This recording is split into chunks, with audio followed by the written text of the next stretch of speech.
Cleopatra ketujuh Filopator, yang lebih dikenal sebagai Ratu Cleopatra, adalah seorang penguasa terkenal dari kerajaan Ptolemaic di Mesir kuno. Ia lahir sekitar tahun 69 sebelum Masehi dan menjadi Firaun bersama dengan adiknya, Ptolemaios ke-13. Pada usia yang relatif muda, setelah kematian ayah mereka, Ptolemaios ke-12 Auletes, Cleopatra dikenal karena kecerdasannya dalam politik dan diplomasi, serta kecantikannya yang legendaris. Berikut adalah sejarah biografi Cleopatra berdasarkan data yang ada. 1. Asal-usul dan kepemimpinan awal.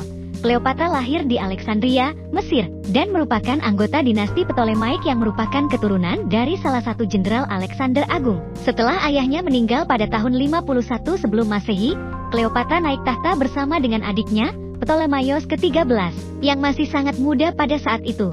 2. Keterlibatan dengan Julius Caesar. Pada tahun 48 sebelum Masehi, Cleopatra terlibat dalam konflik dengan adiknya dan mencari bantuan dari Julius Caesar, seorang jenderal Romawi yang pada saat itu sedang berperang di Mesir. Cleopatra berhasil mendapatkan akses ke Caesar dengan cara yang dramatis. Dikatakan dia diselundupkan ke dalam istana dalam gulungan karpet. 3. Hubungan dengan Julius Caesar. Cleopatra dan Caesar mulai memiliki hubungan yang dekat, dan Cleopatra melahirkan seorang putra dari Caesar yang diberi nama Caesarion. Setelah kemenangan Caesar dalam Perang Saudara Romawi, Cleopatra dan Caesar tinggal bersama di Alexandria. 4.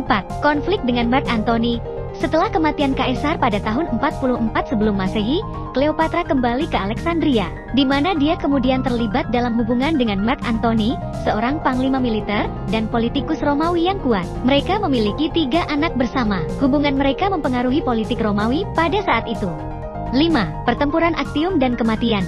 Setelah kekalahan Mark Antony dalam pertempuran Actium pada tahun 31 sebelum Masehi oleh pasukan Octavian, kemudian dikenal sebagai Kaisar Augustus, Cleopatra dan Mark Antony bunuh diri.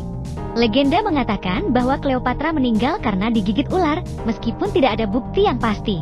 Cleopatra dikenang karena kecerdasannya dalam politik, kecantikannya, dan hubungannya dengan tokoh-tokoh penting dalam sejarah Romawi. Meskipun banyak cerita dan legenda yang berkembang tentang kehidupannya, sejarah Cleopatra tetap menjadi subjek penelitian dan minat yang besar bagi para sejarawan dan penggemar sejarah.